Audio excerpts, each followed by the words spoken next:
ঈশ্বর ঈশ্বর পরমেশ্বর সচ্চিদানন্দ ঘন বিগ্রহ অনাদির আদি সর্বকারণের কারণ অনন্ত কোটি ব্রহ্মাণ্ডের অধিনায়ক নন্দনন্দন ব্রজেন্দ্র নন্দন ভগবান শ্রীকৃষ্ণের অসীম অনুকম্পায় অসীম কৃপায় আমরা সকলে হরিকথা গুরুকথা ভাগবত কথা তথা ভাগবতীয় কথা শুনবার মানুষে উপনীত হয়েছে।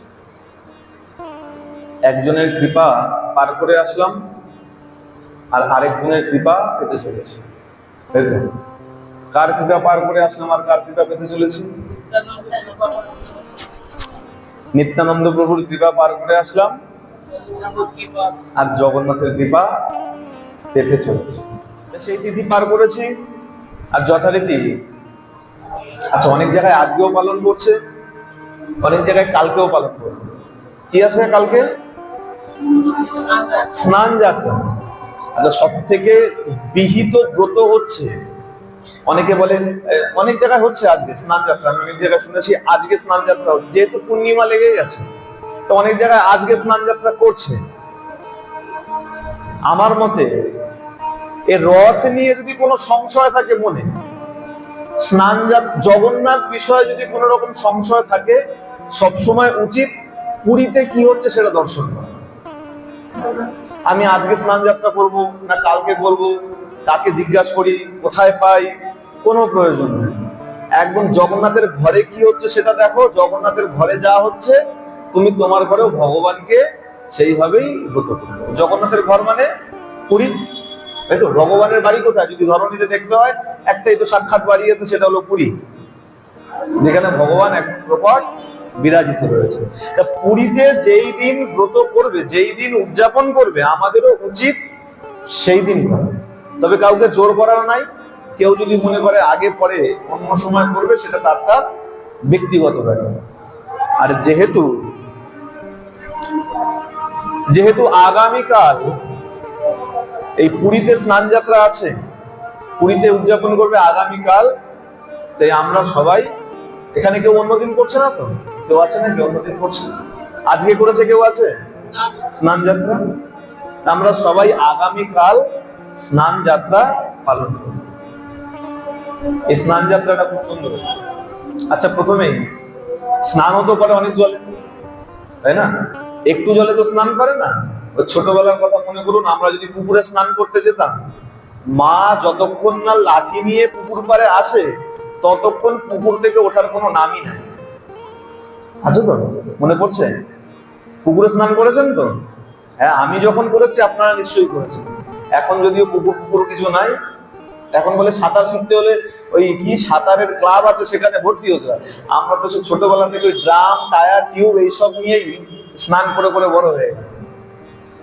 তা ঠিক তেমন ওই আধা ঘন্টা যদি পুকুরে স্নান করা যেত, দেখা যেত চোখ ফোক একদম লাল হয়ে গেছে জবা ফুলের মতো, হ্যাঁ?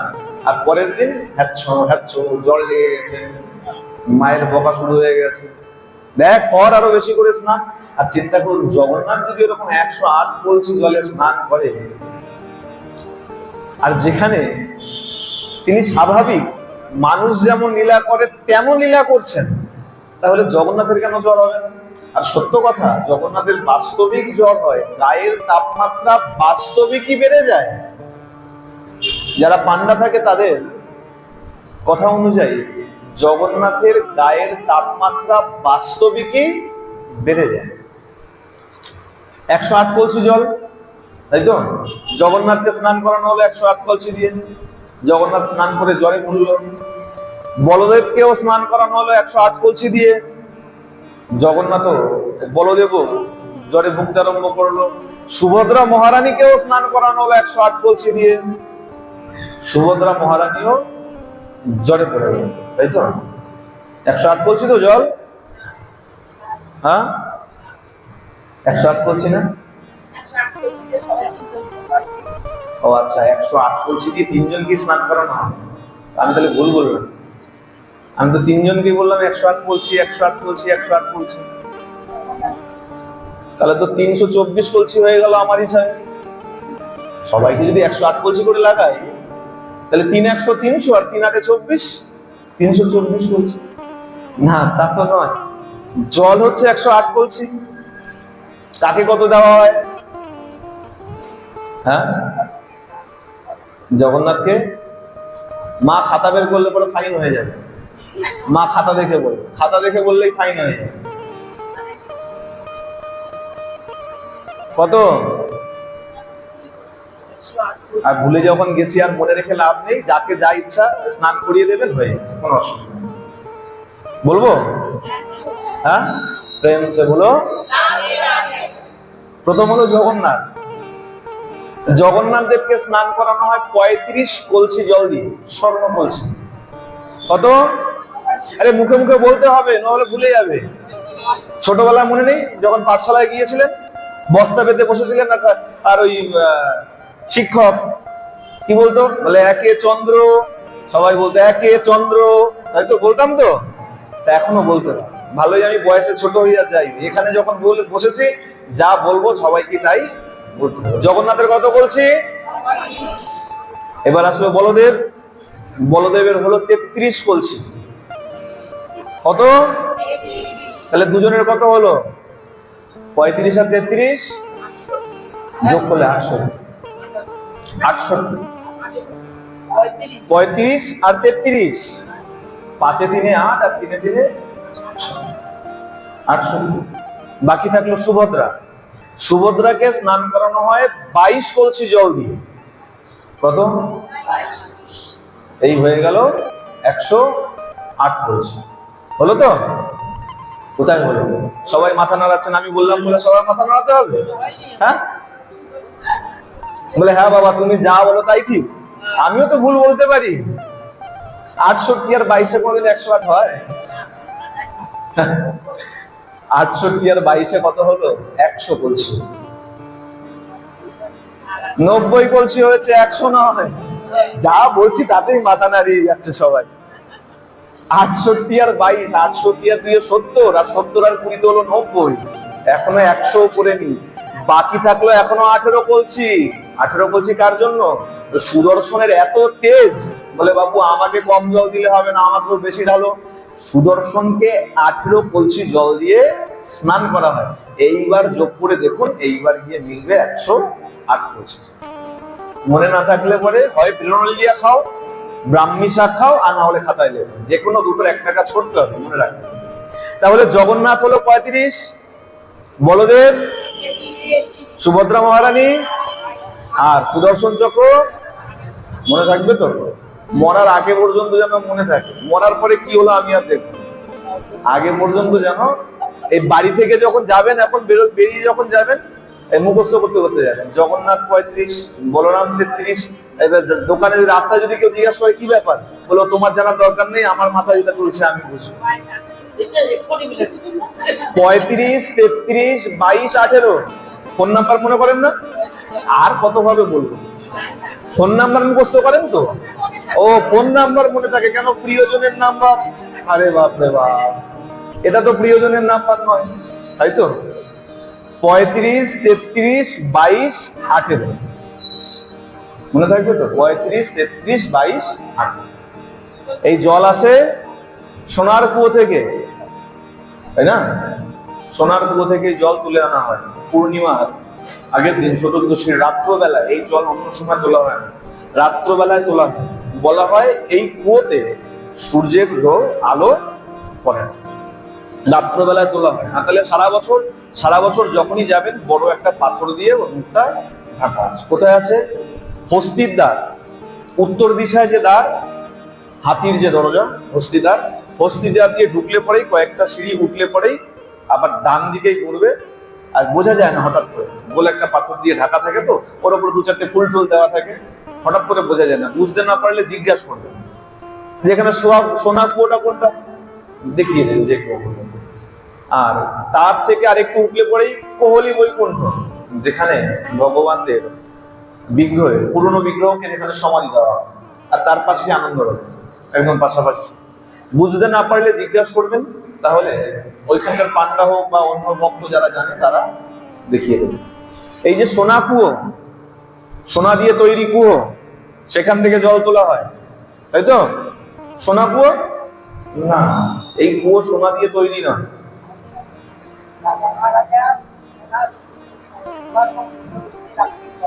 রাজার নাম কি?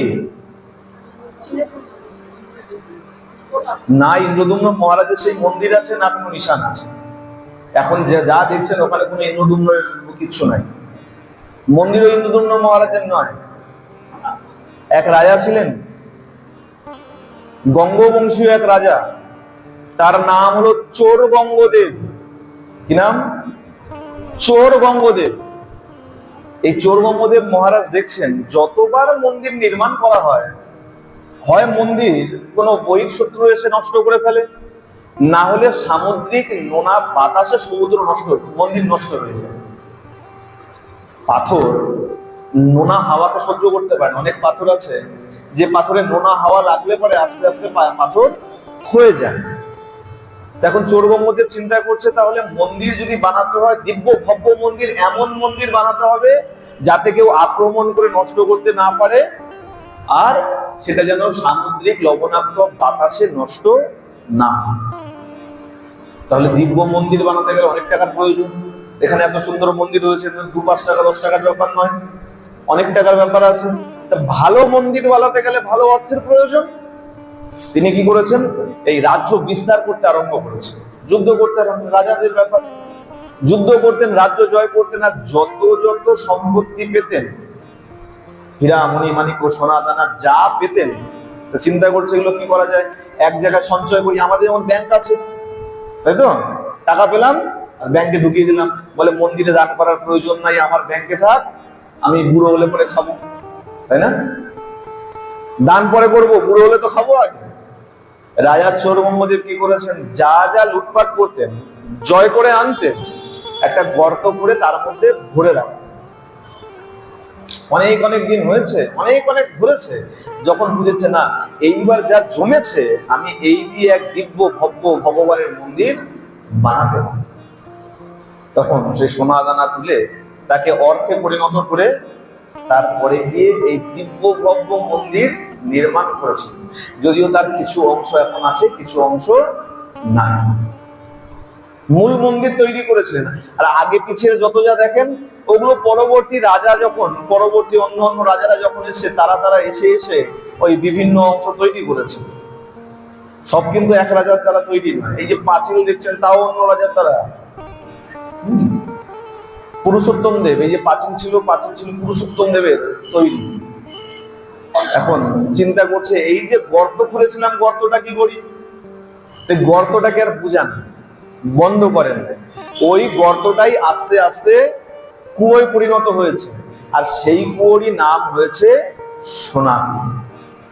কথাটা ছিল সোনার পাতকুয়ো, পাতকুয়ো, সোনার পাতকুয়ো, কিন্তু বলার সুবিধার জন্য আস্তে আস্তে আমাদের মুখে চলতে চলতে নাম হয়ে গেছে সোনা কুয়ো। বাস্তবিক এই কুয়ো সোনা দিয়ে তৈরি, সাধারণভাবে নির্মিত কুয়ো। আর এই কুয়োর মুখে সদা সর্বক্ষণ একটা বড় পাথর লাগানো থাকে। কেবলমাত্র এই স্নান যাত্রার আগের দিন রাত্রবেলায় এই কুয়ো থেকে কেবলমাত্র 108 কলসি জলই তোলা হয়, না তো তার বেশি, না তো তার কম। সেই জল তুলে যথারীতি পরের দিন নির্দিষ্ট তিথি অনুযায়ী, সময় অনুযায়ী জগন্নাথ দেবকে স্নান করানো হয়। স্নান তো করায়, কেন স্নান করায়? স্নান কেন করায়? সেদিনকে মানে জগন্নাথের জন্মদিন, জগন্নাথ দেবের জন্মদিন। হ্যাঁ মা,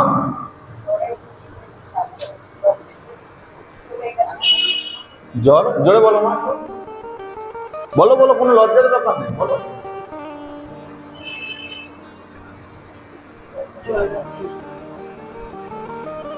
দাপটে চলুন।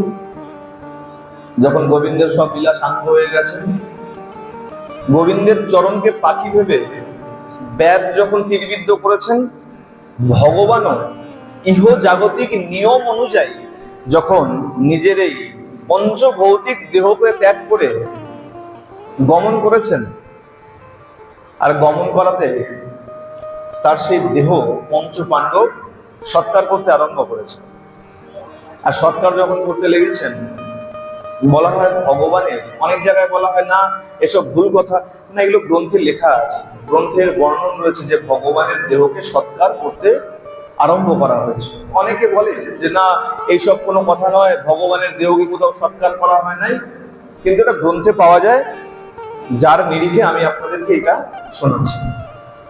যে ভগবানের দেহকে যখন সৎকার করতে আরম্ভ করা হয়েছে চন্দন কাষ্ঠ দিয়ে, বৃত্ত দিয়ে, সর্ব অঙ্গ পুরলেও কোনো একটি অঙ্গ পড়ে নেয়। 7 দিন হয়ে গেছে, একটি অঙ্গ তখনও পড়ে নেয়। কোথাও বলা হচ্ছে নাভিদেশ, কোথাও বলা হচ্ছে হৃৎপিণ্ড। নির্দিষ্ট করে বলা নাই যে এটা নাভিদেশ বা হৃৎপিণ্ড, হতে পারে সেটা নাভিদেশ বা হতে পারে সেটা হৃৎপিণ্ড। যখন পড়ে নাই তখন দৈববাণী হয়েছে ভগবানের এই দিব্য অঙ্গ, এই অঙ্গকে কখনো আগুন দ্বারা পোড়ানো সম্ভব নয়। তাহলে এই অঙ্গকে তোমরা সমুদ্রের জলে ভাসিয়ে দাও। যখন ভাসিয়ে দিয়েছেন, সেই দেহ ভাসতে ভাসতে পুরী সমুদ্রের পাড়ে এসে যখন ঠেকেছে, ততক্ষণে সেই অঙ্গ প্রস্তরে পরিণত হয়ে গেছে। আর সেই পাথরের অঙ্গটিকেই, প্রস্তরটিকেই এই এক শবর জাতি, এক শবর সেই প্রস্তরটিকে পেয়ে তাকে নীল মাধব জ্ঞানে এক গুপ্ত জায়গায় রেখে পূজা করতে আরম্ভ করে। আর সেই শবর, তার নাম বিশ্বাবসু। এই শবর যখন পূজা করতে আরম্ভ করেছে, এদিকে ইন্দ্রদুম্ন মহারাজ তিনি চাইছেন যে সবাই এই নিরাকার ভগবানের পূজা করেন, সন্ন্যাস গ্রহণ করেন, ভগবানকে নিরাকার মনে করে পূজা করে তপস্যা করেন। এখন নিরাকার উপাসনায়, সাকার উপাসনায় যে না আত্মতুষ্টি আছে, যে সুখ আছে, সেই সুখ নিরাকার উপাসনায় নাই। আপনি যদি মনে করেন যে একটা মালা পরাবেন, আপনার সামনে যদি বিগ্রহ না থাকে, ভগবানের কোনো রূপ না থাকে, আপনি মালা পরাবেন কাকে? আপনি যদি মনে করেন একটুখানি ভোগ দেবো, সামনে যদি বিগ্রহ না থাকে মন লাগবে যে না ভোগ দিয়েছি? তাই বলা হচ্ছে যে নিরাকার উপাসনায় যে আনন্দ নাই, সাকার উপাসনায় সেই আনন্দ আছে। ইন্দ্রদুম্ন মহারাজ ঠিক করেছে আমি এক মন্দির নির্মাণ করব, আর নির্মাণ করে সেখানে ভগবানের এক সুন্দর বিগ্রহ স্থাপনা নির্মাণও করেছেন, বিশাল এক মন্দির নির্মাণ করেছেন। কিন্তু ভগবান যে স্থাপন করবে, বিগ্রহ হবে, বিগ্রহ কেমন হবে সেই নিয়ে চিন্তা করছে। ইতিমধ্যে সংবাদ পেয়েছে যে শবর জাতির কাছে কোনো এক সভায় যখন বসেছিলেন, এক সন্ন্যাসী এসে সংবাদ দিয়েছেন যে ভগবান সাক্ষাৎ নিজের রূপ নিয়ে সেবা পূজা গ্রহণ করছে কোনো এক শবর জাতির কাছে। যখন সেই সংবাদ শুনেছেন, শোনা মাত্রই বিভিন্ন চরকে বিভিন্ন দিশায় পাঠিয়েছে। আর তারই পুরোহিতের ভাই, সেই পুরোহিতের ভাইকে বলেছে যাও, তুমিও যাও, খোঁজ নাও, দেখো ভগবান কোথায় আছে, আমি ভগবানকে আমার রাজ্যে এনে এই মন্দিরে স্থাপন করতেছি। বিদ্যাপতি তার নাম, পুরোহিতের ভাই। এই বিদ্যাপতিও বেরিয়েছেন ভগবানের খোঁজ করতে, ভগবান কোথায় আছে। আর খুঁজতে খুঁজতে লীলা অনুযায়ী এই শবর রাজ্যে এসে উপস্থিত হয়েছে। শবর রাজ্যে এসে উপস্থিত হয়ে তার কন্যার নাম বিভিন্ন জায়গায় বিভিন্ন পাওয়া যায়। কোথাও ললিতা পাওয়া যায়, কোথাও মাধবী পাওয়া যায়, তো অধিকাংশ জায়গাতে ললিতা পাওয়া যায়। এই ললিতার সঙ্গে তার বিবাহ হয় ঘটনা চক্রে, লীলা চক্রে। ভিতরে অনেক রকম প্রসঙ্গ আছে। বলা হয় যে সেখানে বাচ্চারা কানামাছি খেলছে। দুরকম শোনা যায়, দুটোই বলি। কোথাও শোনা যায় বাচ্চাদের সঙ্গে ললিতা কানামাছি খেলছিল, চোখ বেঁধে। আপনারাও খেলেছেন, খেলেননি? খেলেছেন তো? কানামাছি যখন খেলছে, খেলতে খেলতে ললিতা তো চোখ বাঁধা, বুঝতে পারেনি। আর বিদ্যাপতি এসে সামনে দাঁড়িয়েছে, আর সে চোখ বাঁধা অবস্থায় বিদ্যাপতিকে ধরে নিয়েছে। আর আগেকার দিনে রীতি ছিল অবিবাহিত কন্যা পর পুরুষকে স্পর্শ, পর পুরুষ মানে পিতা মাতা না, আবার এরকম ভাববেন না যে পিতা পর পুরুষ হয়ে গেল না। পর পুরুষ বলতে অবিবাহিত অপরিচিত কোনো ব্যক্তিকে কেউ, এখনকার দিন তো নয়, বিয়ের আগে ঘুরে বেড়াচ্ছে যেখানে ইচ্ছে, সারা দিল্লি সব ঘুরে বেড়াচ্ছে। হ্যাঁ, এখন এর সংস্কার বলে কিছু নেই। এর জন্য দায়ী আমরা, ছেলেকে বকি, মেয়েকে বকি, কিন্তু সংস্কার যে আমি দেইনি সেটা আমি একবার বিচার করি, যে আমি সংস্কার দেইনি। ললিতা যখনই বিদ্যাপতিকে ধরে নিয়েছে, আর সেই সংবাদ যখন বিশ্বা বসুর কাছে গেছে, বিশ্বা বসু কি করেছে, ওই ললিতাকে ওই বিদ্যাপতির সঙ্গে বিবাহ দিয়েছে। আর কোথাও শোনা যায় আবার যে খেলা করতে করতে ললিতা জলের মধ্যে পড়ে গিয়েছিল, আর যখন জলের মধ্যে পড়ে গিয়েছে সেই সময় সেখানে বিদ্যাপতি উপস্থিত ছিল। বিদ্যাপতি যেহেতু ললিতাকে বাঁচিয়েছিল, প্রাণে প্রাণে বাঁচিয়েছিল, তাই কি করেছিলেন, বিশ্বা বসু ওই বিদ্যাপতির সঙ্গে ললিতাকে বিবাহ দিয়ে দিয়েছে। দুটোর কারণ কোনটা সঠিক আর কোনটা ভুল সেটা একমাত্র জগন্নাথই জানে, আমি জানি। দুটো শুনেছিলাম, আমি দুটোই বললাম, আরেকটা আছে আমি জানি না, আমার দুটো শুনেছি, দুটোই বললাম। এখন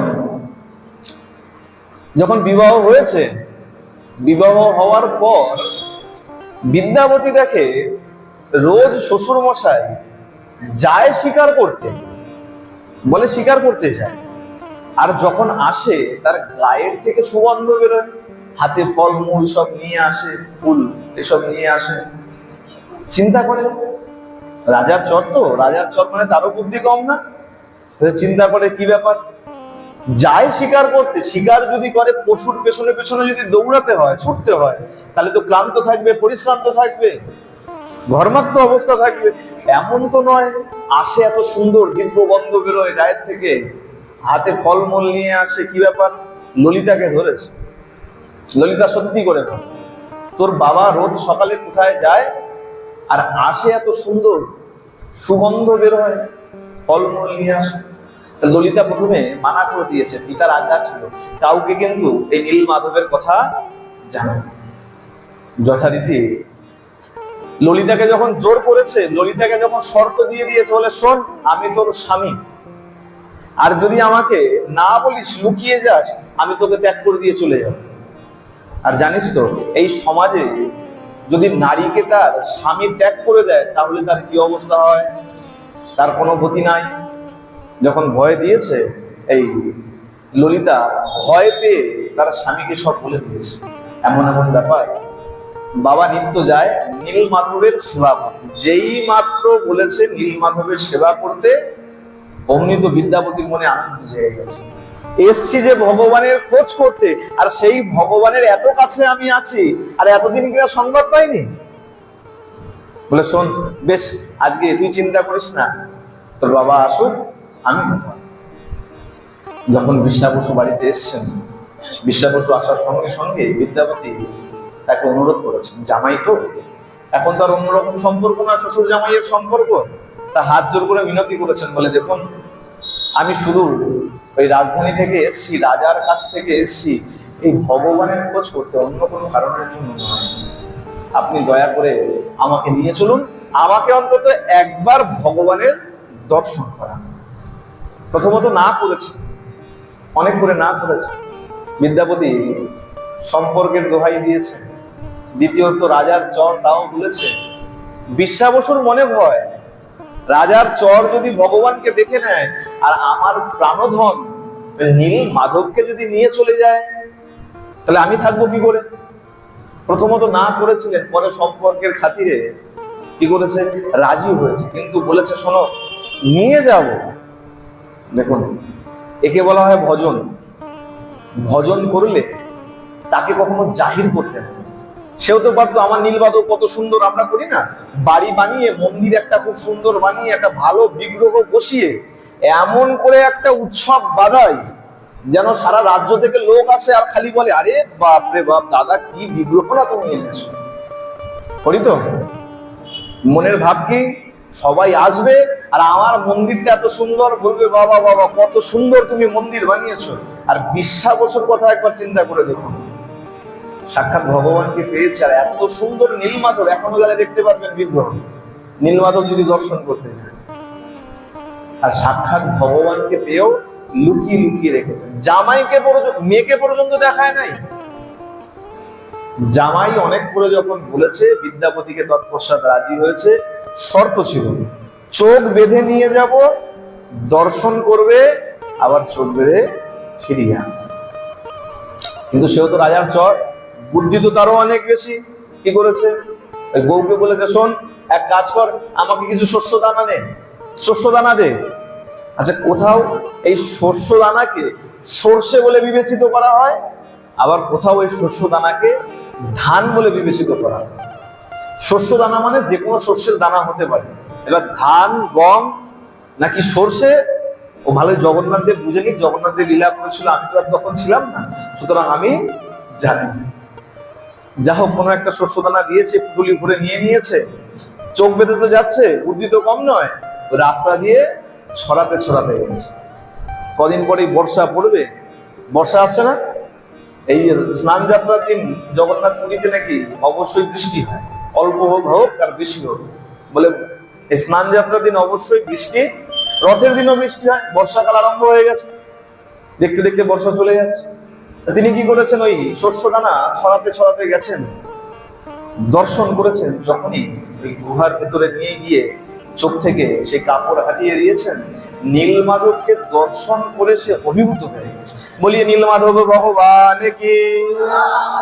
নীলমাধবের রূপ দেখে, দিব্য জ্যোতি ছটা দেখে বিদ্যাবতী অভিভূত হয়ে গেছেন, মুগ্ধ হয়ে গেছেন, যে এতদিন পর আমি কিনা দর্শন পেলাম, এত কাছে থেকেও এতদিন পর দর্শন পেলাম। আর এত সুন্দর সেই বিগ্রহ, ভগবানের এত সুন্দর দিব্য তেজ, দিব্য রূপ।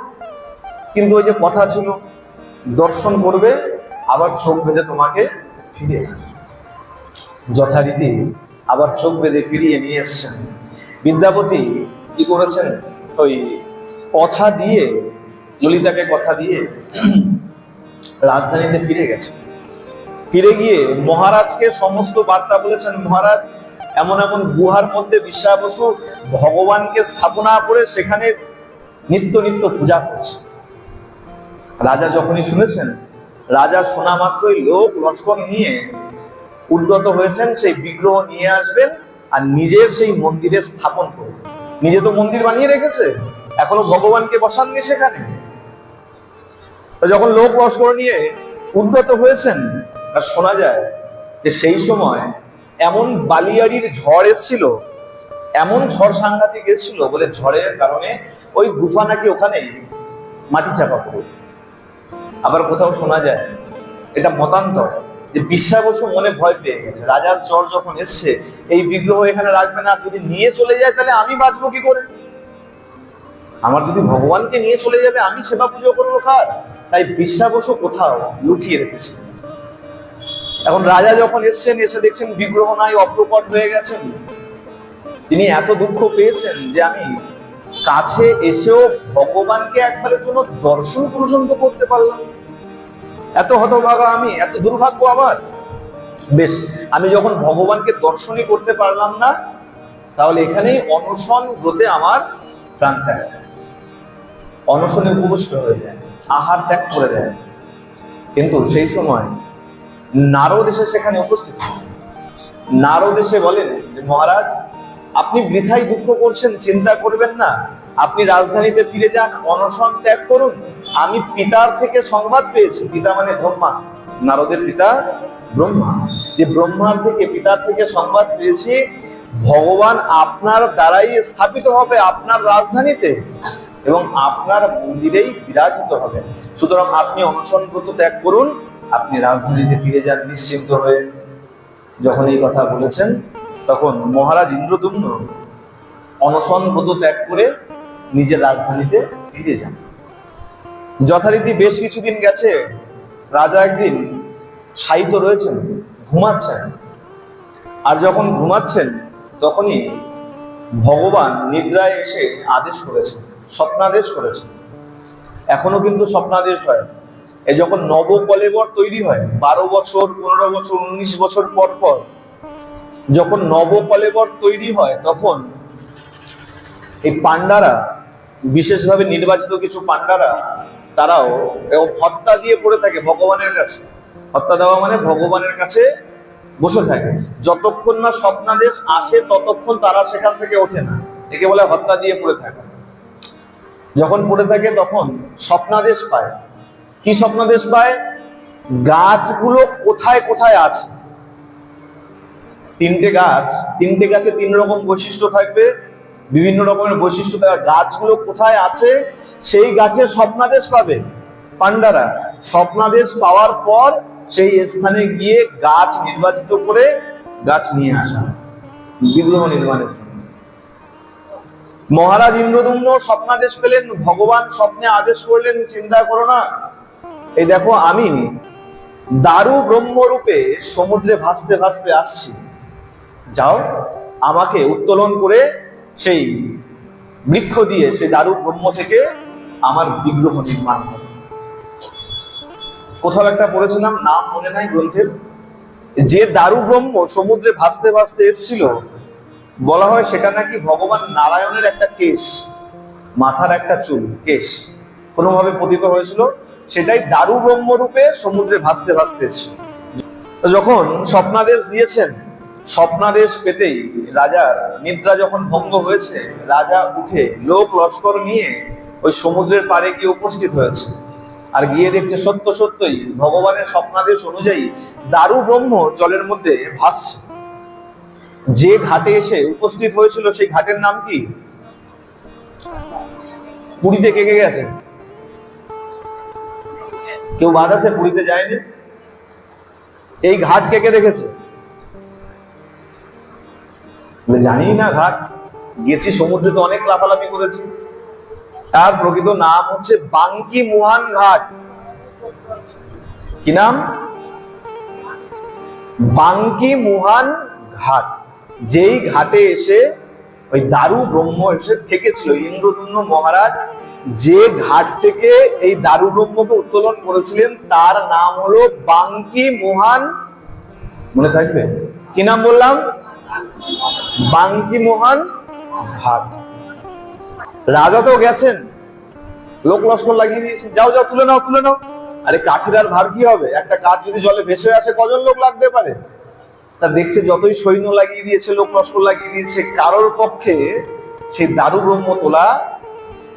হাতি লাগিয়ে দিয়েছে, হাতির গায়ে তো কত জোর, হাতি টেনে তুলবে, হাতি লাগিয়ে দিয়েছে, কিন্তু হাতির গলপরস্ত হয়ে গেছে, সেই দারু ব্রহ্মকে তুলতে পারে না। তখন দৈববাণী হয়েছে, যাও বিদ্যাপতি আর বিশ্বাবসুকে ডাকিয়ে আনো।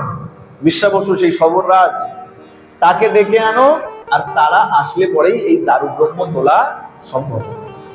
যখন বিদ্যাপতি এসছে, বিশ্বাবসু এসছে, যে দারু ব্রহ্ম এত এত লোক হাতি মিলে তুলতে পারে নাই, রাজা, বিশ্বাবসু আর বিদ্যাপতি তিনজনে মিলে সেই দারু ব্রহ্মকে আজকে সমুদ্র থেকে পারে দিয়েছে।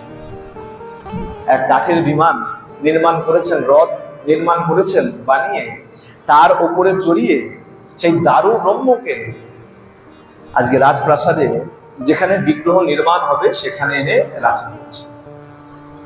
এখন বিগ্রহ তো নির্মাণ হবে, ভাস্কর কোথায়? সবাই তো সব বিগ্রহ বানাতে পারে না।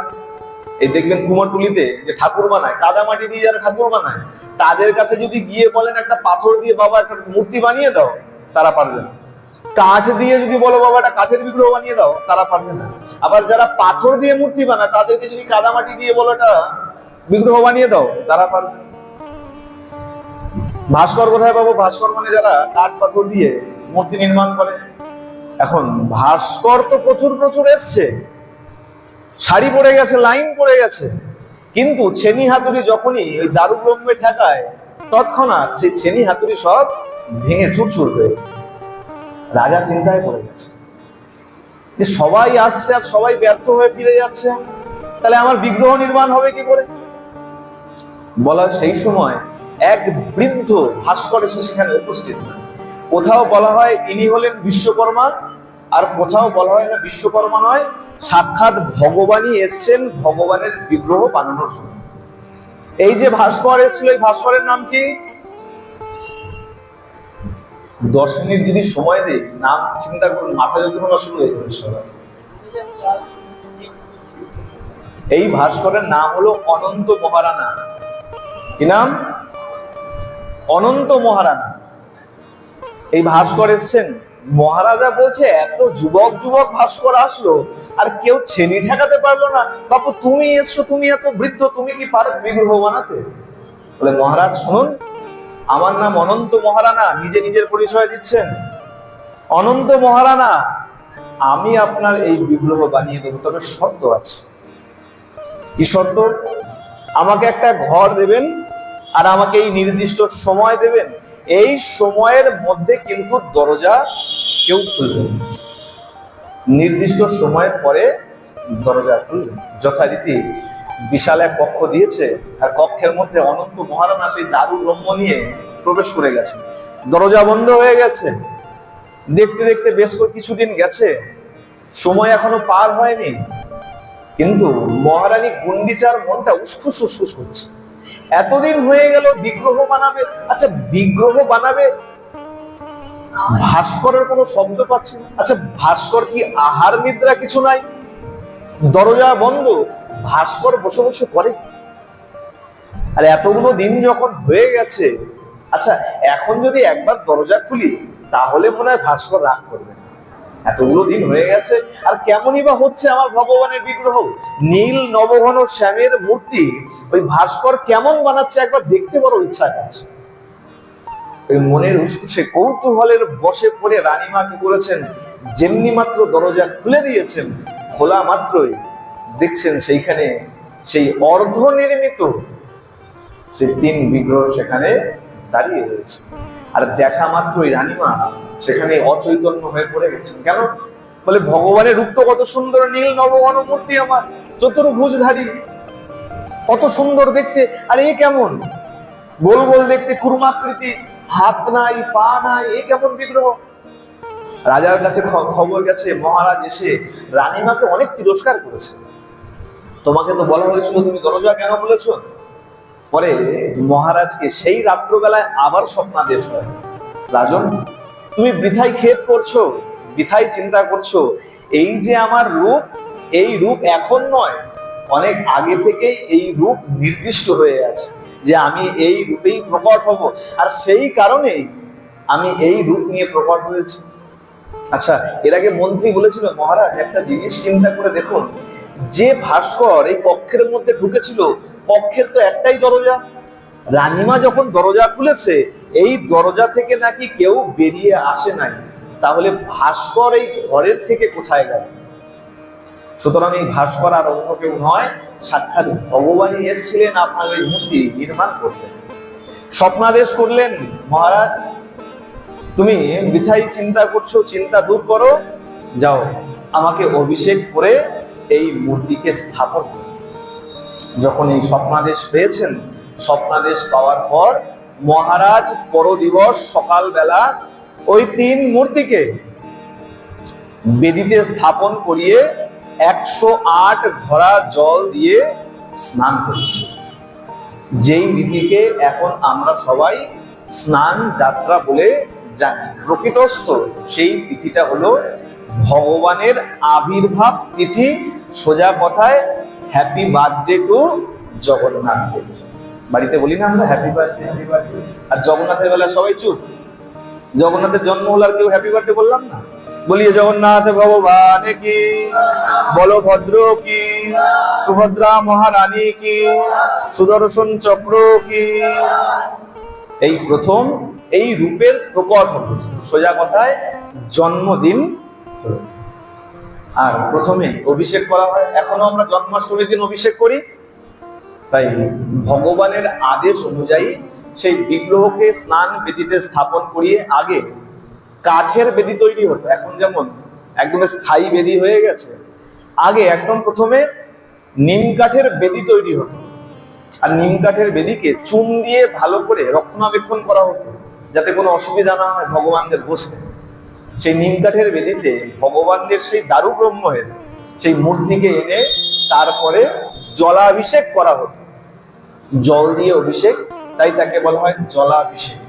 স্নান যাত্রার অপর নাম জলাভিষেক। এই কারণেই এই যে স্নান যাত্রা, স্নান করানো, এটাই হলো তার প্রকৃত কারণ। এই দিনটা জগন্নাথ দেবের জন্মদিন বা আবির্ভাব তিথি। আর তারপরে স্নান করে, যে স্নান করানোর পরে জগন্নাথের জ্বরে পড়ে যায়, তাই না?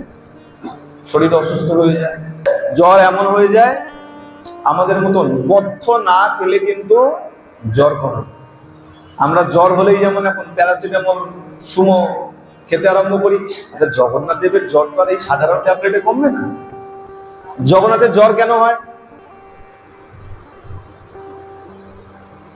জ্বর কেন হয়? হ্যাঁ, বিশ্রামের জন্য। আর আর কার কি মনে হয়?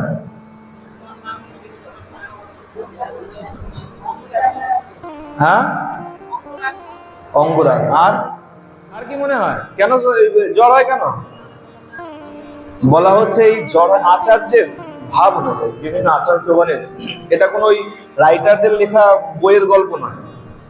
এক এক আচার্যের ভাব এক এক রকম হয়। তা কোনো আচার্যের মনের ভাব এটা যে ভগবান যখন এই স্নান বেদিতে এসে দাঁড়ান, তখন তো দেখবেন সবাই স্পর্শ করে, ছুটে যায়, ধরে, যখন নিয়ে আসছে বেদিতে।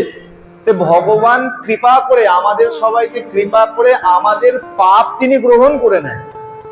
আর আমাদের পাপ গ্রহণ করার ফলে এই জাগতিক জ্বরে তাকে ভুগতে হয়। দেখেন না কত বড় বড় বড় মহারাজরা আছে, গুরুদেবরা আছে, সাধু সন্তরা আছে, যে শেষ জীবনে কষ্ট পায়। এখন যেমন সোজা কথা, যদি ইসকনের মহারাজকে যদি দেখেন হুইল চেয়ারে করে ঘুরছে, অনেকে বাজে ভাবে এনাকে ব্যাখ্যা করে যে দেখো দেখো কি সাধন ভজন করেছে, এই রোগে ভুগছে। আরে না রে বাবু, তাই নয়। তাহলে ওনার শিষ্য সংখ্যা তো কম নয়, আর সবাই তো ভালো নয়। আমার মতো কতগুলো পাষণ্ডী আছে, তাদের পাপগুলো উনি গ্রহণ করে তাদের পাপের ভোগ আছে উনি ভোগ করছে। বলেছে বাপু তোরা ভালো থাক, তোরা নাম কর, তারপরেও কানে কথা যায়। গুরুদেব যেই মুহূর্তে মন্ত্র প্রদান করে, সেই মুহূর্তে আমার যত যত পাপ ছিল সব গ্রহণ করে নেয়। বলে আমি তোর সব পাপ আমি নিয়ে নিলাম, এইবার থেকে তুই ভজন কর, আর পাপ করিস না। কিন্তু কে শোনে কার কথা? সেই তো পাপ করেই চলেছে। আমার পাপ ভোগ করছে কে? আমার গুরুদেব। ঠিক তেমন আমাদের যত পাপ আছে, ভগবান কৃপা করে স্নান যাত্রার সময় বেরিয়ে আমাদের দর্শন দিয়ে সেই পাপ গ্রহণ করে নেয়, গ্রহণ করে এই জ্বরে পতিত। রামকৃষ্ণ পরমহংসদেবের কথা চিন্তা করুন, ছিল তো ক্যান্সারে ভুগেছিল, অনেকে কত রকম এখনো পর্যন্ত অনেকে ব্যঙ্গ করে কি সাধন করেছিল। আরে কেন হয়েছিল সেটা তো একটু বিচার করে দেখো। গিরিশের পাপ নিজে গ্রহণ করে নিয়েছিল, নিজে গ্রহণ করে ক্যান্সারে আক্রান্ত হয়ে গিয়েছিল। ঠিক তেমন আমাদেরকে কৃপা করবার জন্য জগন্নাথ দেব আমাদের পাপ গ্রহণ করে জ্বরে পতিত, জ্বরে ভোগে। আর কি করেন? এই সময় সোনপুর যাজপুর বলে জায়গা আছে পুরীতে, এই সোনপুর যাজপুর থেকে বৈদ্য আসে, আর এসে পাচন দেয়। আয়ুর্বেদিক ওষুধ খান না, বিভিন্ন জড়িবুটি গাছ গাছালা, ওই রকম তার জগন্নাথ দেবের জন্য পাচন তৈরি হয়। আর পাচন সেবন করে তারপরে গিয়ে জগন্নাথ দেবের শরীর সুস্থ হয়, রথে। আর এর মধ্যে কি হয়? এর মধ্যে আরেকটা কাজ হয়ে যায়।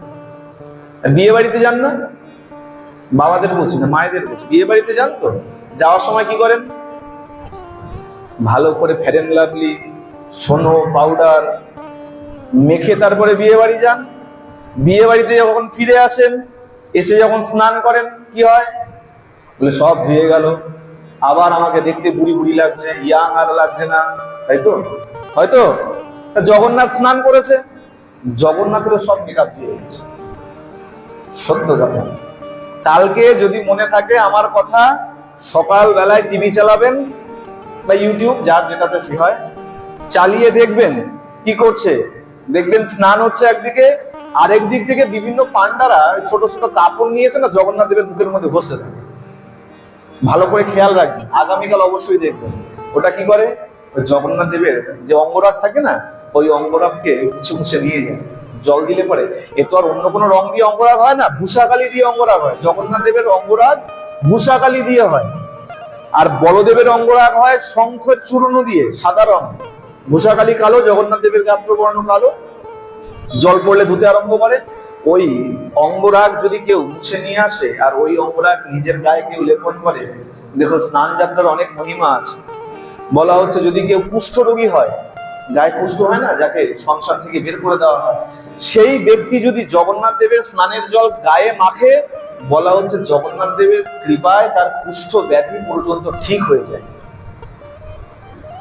কত বড় কৃপা চিন্তা করুন, কত মাহাত্ম এই স্নানের একবার চিন্তা করুন। আচ্ছা, শুধু এতটুকু নয়, ভুলে গেছিলাম এই কথা বলতে, অন্য কথায় কথায় এই জগন্নাথ দেবের স্নান যাত্রার জল, স্নানের জল যদি অপুত্রক কোনো নারী, কোনো মা যদি গ্রহণ করে, কোনো মৃত বৎসা কোনো নারী যদি গ্রহণ করে, যার সন্তান হলেই মারা যায়, দেখুন অনেক মাকে শোনা যায় আমার সন্তান বাঁচে না, হলে মারা যায়। মৃত বৎসা, অপুত্রক, বন্ধা, এইসব নারীরা যদি এই জল কিছু পান করে মস্তকে আর নিজের হৃদয়ে যদি লেপন করে, সেই মা পর্যন্ত সন্তানের হাসি মুখ দেখতে পাবে। বলিয়ে জগন্নাথ ভগবান কি। জগন্নাথ দেবের স্নান যাত্রারও কত কৃপা দেখুন। তাহলে তিনটে, একটা বললাম আর দুটো বলিনি। এক হলো ভূষাকালী দিয়ে জগন্নাথ দেবের অঙ্গরাগ করা হয়, ভূষাকালী দিয়ে যখন মেকআপ হয়, জল ঢাললে ধুয়ে যায়। আবার এই 14 দিন যখন জ্বরে আক্রান্ত থাকে, সেই সময় আবার নতুন করে অঙ্গরাগ করা হয়। বলদেবের অঙ্গরাগ করা হয় শঙ্খ চূর্ণ দিয়ে, শাঁখ বাজায় না, শঙ্খের চূর্ণ দিয়ে এই তার অঙ্গরাগ করা হয়। আর হলুদ, কাঁচা হলুদ, সেই হলুদে রং করে, সেই হলুদ থেকে রং বের করে সেই রং দিয়ে সুভদ্রা মহারানীকে রং করা হয়, অঙ্গরাগ করা হয়। সুতরাং এগুলো কোনো কৃত্রিম কোনো রঙের ব্যবহার হয় না, তাই মান্যতা করা হয়। ওই অঙ্গরাগও যদি মুছে নিয়ে যাওয়া হয়, সেটাও বলে বিশেষ কৃপা। এই কারণে দেখবেন অনেক সময় পান্ডাদের, আগে আমি বুঝতাম না, অনেক আগেও দেখেছি, পরে একবার জানলাম যে না, এইটার কারণ কি। অনেকবার দেখেছি, অনেকে জিজ্ঞাসা করেছে, কেউ উত্তর দিতে পারে। কালকে ভালো করে খেয়াল করলেন, মাঝে মাঝে দেখা যাবে কোনো কোনো পান্ডা ছোট ছোট কাপড়ের টুকরো নিয়ে এসে জগন্নাথ দেবের একটু গালে, একটু চোখে, একটু ওই ঘষে ঘষে নিয়ে নিচ্ছে, কারণ ওই অঙ্গরাগ তাদেরকে কৃপা হিসাবে সেই অঙ্গরাগ মুছে নিচ্ছে। এইভাবে জগন্নাথ দেব স্নান বিধিতে স্নান করেন, তারপরে গজবেশ ধারণ করেন। আর গজবেশ লীলা করার পর তিনি মন্দিরের অভ্যন্তরে চলে যান। 15 দিনের জন্য তার আর দর্শন করা হয়।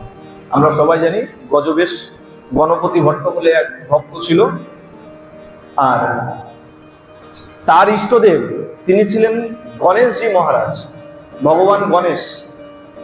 তিনি শুনেছিলেন পরম ব্রহ্ম নাকি এই ধরণীতে প্রকট হয়েছে, আর তিনি পুরীতে অবস্থিত। তিনিও এসেছেন দেখা করবার জন্য। আর দেখতে এসে স্নান বেদিতে জগন্নাথ দেবকে দেখে, জগন্নাথ দেবের ওই রূপ দেখে তিনি অত্যন্ত মর্মাহত হন। ভেবেছিলাম আমি ভগবানকে দেখবো, ভগবান মানে একজনই। দেখুন, এর থেকেও শিক্ষা নিন। আমরা কি করি, আজকে গঙ্গায় গেলাম তো গঙ্গা দাস হয়ে গেলাম, কালকে যমুনায় গেলাম তো যমুনা দাস হয়ে গেলাম, যখন যার পেছনে যাই তখন তার দাস হয়ে যায়। না, এটা ভক্তি নয়। ভক্তি একজনকেই মানতে হবে, যাকে মেনেছো একজন, দ্বিতীয় আর কেউ নয়। গণপতি ভট্ট এসছেন, মনে মনে খুব দুঃখ পেয়েছেন, ভেবেছিলাম পরম ব্রহ্ম ভগবানকে দেখতে পারবো, তার ভগবানকে গণেশ এসে গণেশকে বেদিতে দেখতে না পারে অত্যন্ত মর্মাহত হয়েছে। আর মর্মাহত হয়ে যখন ফিরে যাচ্ছেন, ভগবান জগন্নাথ দেব তার সেবকদেরকে আদেশ করেছেন, এই শোন, ওই আমার এক ভক্ত এসছে, কিন্তু আমার গণেশ বেশ দেখতে না পেরে দুঃখে চলে যাচ্ছে, যা তাড়াতাড়ি তাকে ডাক, আর আমাকে আমার এই গণেশ বেশে সাজিয়ে তাকে দর্শন করা। তখন ভগবানকে তখন এই গণেশের বেশ ধারণ করিয়ে গণপতি ভট্টকে তখন ভগবানের ওই রূপ দর্শন করানো হয়েছে। গণপতি ভট্ট ওই রূপ দর্শন করে ভগবানের কৃপা লাভ করেছে। এই কারণে এই স্নান যাত্রার পর গণপতি ভট্ট ভগবানকে বলেছিলেন, প্রভু শুধু এখন নয়, তোমার স্নান যাত্রা প্রতি বছর বছর স্নান যাত্রার পরে যেন তোমার এই গজ বেশ ধারণ করা হয়। সেই ভক্তের মনোবাঞ্ছা পূর্ণ করতে ভগবান এখনো স্নান যাত্রার পরে গজ বেশ ধারণ করে। এখনো যেখানে যেখানে জগন্নাথ বড় বড় মন্দির আছে, প্রত্যেক জায়গাতেই স্নানের পর জগন্নাথ আর বলরামকে গজবেশ পরানো হয়, সুভদ্রা মহারানীকে পরানো হয় না। সুভদ্রা মহারানীকে পদ্মের বেশে সজ্জিত করা হয়, পদ্ম ফুলের মতন মুখে খুব সুন্দর করে সেই আকৃতি দেওয়া হয়। আসুন, এইভাবে এই স্নান যাত্রা ভগবানের পালিত হয়। পুরীতেও কালকে মহা সমারোহে স্নান যাত্রা হবে। এখানে জানি না এখানে আয়োজন হবে নিশ্চয়ই নাকি, এখানেও আয়োজন, এখানেও তো একটু বড় জগন্নাথ দেব তো পাশেই বসে আছে। হ্যাঁ, তা মন্দিরে যদি আয়োজন হয় তো খুব ভালো, না হলে যার যার বাড়িতে বিগ্রহ আছে সবার উচিত বাড়িতে বিগ্রহ থাকলে অবশ্যই এই স্নান যাত্রা উৎসব, রথ উৎসব এগুলো পালন করে। আসুন এখানেই এই জগন্নাথ দেবের স্নান যাত্রার কথা শ্রবণ করে এখানে ভাগবতীয় কথা বিশ্রাম দিচ্ছি। শ্রী গুরু প্রেমানন্দে বিদায়, শ্রী শ্রী প্রেমানন্দে হরি হরি বল, শ্রী শ্রী প্রেমানন্দে হরি হরি বল।